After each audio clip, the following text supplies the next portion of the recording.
منشیات فروشی کے الزام میں گرفتار ملزمان مول عرف پنکی سے برآمد اسلحے کا مقدمہ بھی درج۔ ایف آئی آر کے مطابق کراچی گارڈن ویسٹ میں خاتون کے قبضے سے پستول برآمد ہوئی۔ ملزمہ برآمد اسلحے کا لائسنس پیش نہ کر سکی۔ پنکی کو گارڈن میں رہائشی عمارت کے فلیٹ سے گرفتار کیا گیا۔ خبر آنے پر مالک مکان نے فلیٹ خالی کرنے کا کہہ دیا۔ فلیٹ میں رہنے والے خاندان کا کہنا ہے کہ جس فلیٹ کا پتہ مقدمے میں ڈالا گیا وہاں 8 سال سے کرائے پر رہائش پذیر ہیں۔ انمول عرف پنکی کو نہیں جانتے۔ پولیس نے ہمارے گھر کا پتہ ایف آئی آر میں کیسے ڈالا؟ پولیس کی غفلت کی وجہ سے ہم سخت ذہنی اذیت کا شکار ہو گئے ہیں۔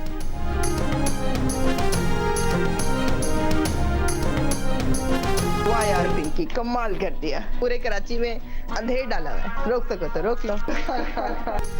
آنکھوں پر سن گلاسز، چہرے پر سیاہ ماسک، ہاتھوں میں منرل واٹر کی بوتل۔ کراچی میں منشیات بیچنے کے الزام میں گرفتار خاتون کی عدالت میں شاہانہ پیشی۔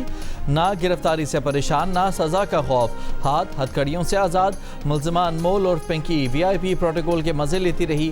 پولیس اہلکار پیچھے راستہ دکھاتا رہا۔ گرفتاری سے پہلے ملزمہ کی مبینہ آڈیو بھی سامنے آ گئی۔ آڈیو میں ملزمہ کو کسی سے کہتے سنا جا سکتا ہے کہ آپ لوگوں کی عقل ہی گھٹنوں میں ہے، پتہ نہیں کہاں کہاں سے منہ اٹھا کر آ جاتے ہیں کہ پنکی کو پکڑیں گے۔ جس دن دماغ سے سوچو گے پنکی کی طرح برانڈ بن جاؤ گے، دنیا آگے پیچھے ہوگی۔ پورے کراچی میں ہم نے اندھیر ڈالا ہوا ہے، روک سکو تو روک لو۔ ملزمہ کی عدالت میں پیشی کی ویڈیو سامنے آئی تو آئی جی سندھ نے نوٹس لے لیا۔ گرفتار ملزمہ کو پروٹوکول دینے پر S H O Garden Hanif Sial, S I U inspector اور 2 لیڈی کانسٹیبل بھی معطل۔ واقعے کی inquiry S S P south کے سپرد۔ S P investigation district city کی نگرانی میں ٹیم تشکیل، 15 دن میں رپورٹ دے گی۔ پولیس نے ملزمہ کو منگل کی صبح گرفتار کیا۔ تفتیشی افسر نے عدالت کو بتایا کہ ملزمہ سے 15 لاکھ روپے سے زائد کی کوکین اور دیگر ممنوعہ اشیاء برآمد ہوئیں۔ مزید تفتیش کرنی ہے۔ 14 دن کا جسمانی ریمانڈ دیا جائے۔ عدالت نے پولیس کی درخواست مسترد کر دی۔ 14 روز کے لیے ملزمہ کو جیل بھیج دیا۔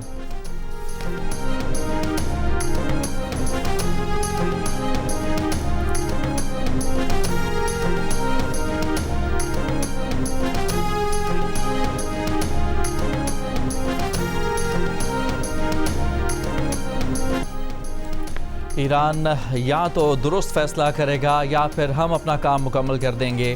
امریکی صدر ڈونلڈ ٹرمپ نے چین روانگی کے دوران ایران کو نئی دھمکی لگا دی۔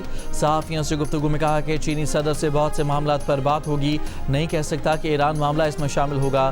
امریکہ کو ایران کے معاملے پر چینی صدر سمیت کسی کی مدد کی ضرورت نہیں۔ ٹرمپ کا ایک بار پھر ایران جنگ کے تناظر میں پاکستانی قیادت کی تعریف، کہا کہ پاکستان مذاکراتی عمل میں شاندار رہا۔ فیلڈ مارشل عاصم منیر بہترین شخصیت ہیں۔ اس سے پہلے امریکی صدر کا کہنا تھا کہ یقین ہے کہ ایران 100% یورینیم افزودگی کو روکے گا۔ اس بات کا بھی یقین ہے کہ ایران جوہری ہتھیاروں کے لیے کوششیں ترک کر دے گا۔ ٹرمپ کا کہنا تھا کہ ایران کے ساتھ معاہدے کے لیے تیزی سے کام کرنا ہوگا، ساتھ ہی بولے کہ جلد بازی نہیں کریں گے۔ ٹرمپ نے دعویٰ کیا کہ ایران کا ایٹمی فضلہ حاصل کر لیں گے۔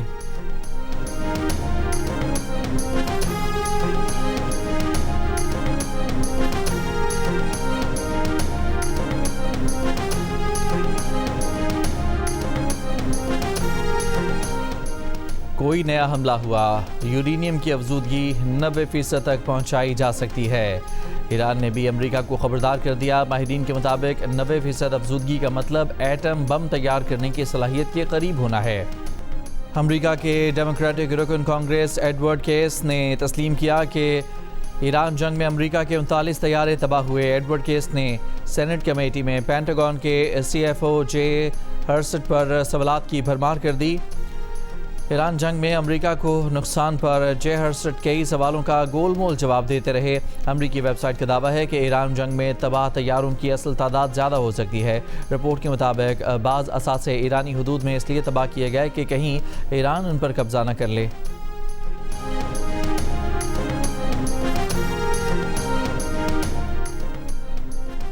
نائب وزیر اعظم اسحاق ڈار کا چینی وزیر خارجہ سے ٹیلی فونک رابطہ۔ دونوں ممالک کا خطے میں پائیدار امن و استحکام کے لیے سفارتی کوششیں جاری رکھنے پر اتفاق۔ آبنائے ہرمز میں معمول کی بحری آمد و رفت یقینی بنانے کی اہمیت پر زور۔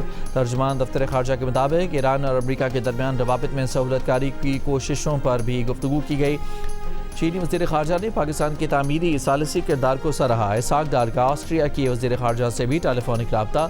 آسٹریا کی ایران امریکہ ثالثی میں پاکستان کے تعمیری کردار کی تعریف۔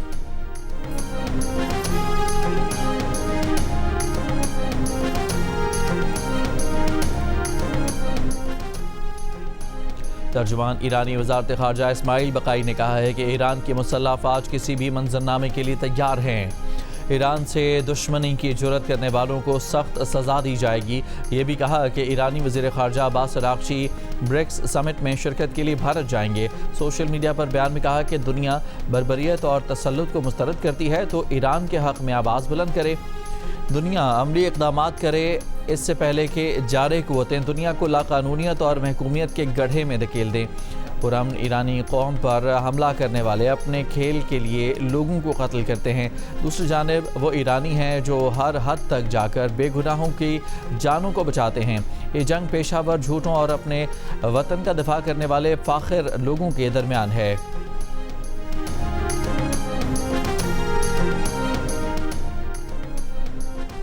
امریکی chairman joint chiefs of staff general Dan Caine کا سینٹ کی آرمڈ سروسز کمیٹی کے سامنے ایران کے خلاف فتح حاصل کرنے کا لفظ استعمال کرنے سے گریز، کہا ہار جیت کا فیصلہ صرف سیاسی قیادت کرتی ہے۔ کانگریس آرمڈ سروسز کمیٹی میں وزیر جنگ پیٹ ہیگزٹ اور general Dan can say Iran جنگ پر سخت سوالات، جنگ کے بڑھتے اخراجات اور ہرمز کو کھولنے کے منصوبے کی وضاحت پوچھی۔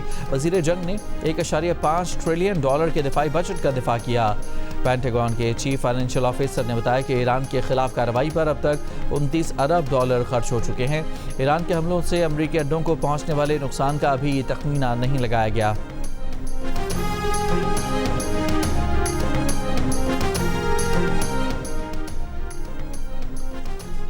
امریکی صدر ڈونلڈ ٹرمپ کا اماراتی صدر شیخ محمد بن زائد سے ٹیلی فونک رابطہ۔ اماراتی خبر ایجنسی کے مطابق دونوں رہنماؤں نے اسٹریٹجک تعاون پر گفتگو کی۔ امریکہ اور امارات کے درمیان شراکت داری مضبوط بنانے پر اتفاق۔ سعودی ولی عہد محمد بن سلمان اور متحدہ عرب امارات کے صدر کا بھی فون پر رابطہ، خطے کی صورتحال پر تبادلہ خیال۔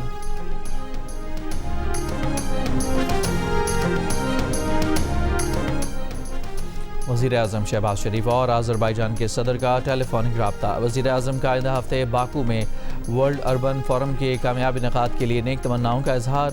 ناگزیر سرکاری مصروفیات کے باعث ذاتی طور پر فورم میں شرکت سے معذرت کی، کہا کہ فورم میں پاکستان کی اعلیٰ سطح کی نمائندگی ہوگی۔ صدر الیوف نے ایران امریکہ جنگ بندی کے قیام میں پاکستان کی کامیاب سفارتی کاوشوں کو سراہا۔ دفاعی تجزیہ کار air vice marshal retired Ijaz Mahmood نے کہا ہے کہ پاکستان میں ایرانی طیاروں کی موجودگی کا CBS کا دعویٰ پروپیگنڈا ہے۔ اگر ایرانی طیارے نور خان ایئر بیس پر ہوتے تو ان کا ثبوت ریڈار ٹریکنگ سسٹم پر موجود ہوتا۔ پروگرام کیپٹل ٹاک میں year vice marshal retired Ijaz Mahmood نے مزید کہا کہ نیتن یاہو کے پاکستان میں الزام کو تعریف کے طور پر لینا چاہیے۔ صدر ex service man society lieutenant general retired Abdul Qayyum اور سابق سیکرٹری خارجہ اعزاز چودھری نے پاکستان میں حالیہ دہشت گردی کو آپریشن سندور کا تسلسل قرار دیا۔ اور جیو فلمز اور فلم والا پکچرز کی خوف، تھرل اور سنسنی سے بھرپور فلم زومبیڈ کے ٹریلر کی آرٹس کونسل کراچی میں لانچنگ۔ ریڈ کارپیٹ پر فہد مصطفیٰ، اداکارہ مہوش حیات، اعجاز اسلم، مانی اور دیگر فنکاروں کی انٹری نے تقریب کو 4 چاند لگا دیے۔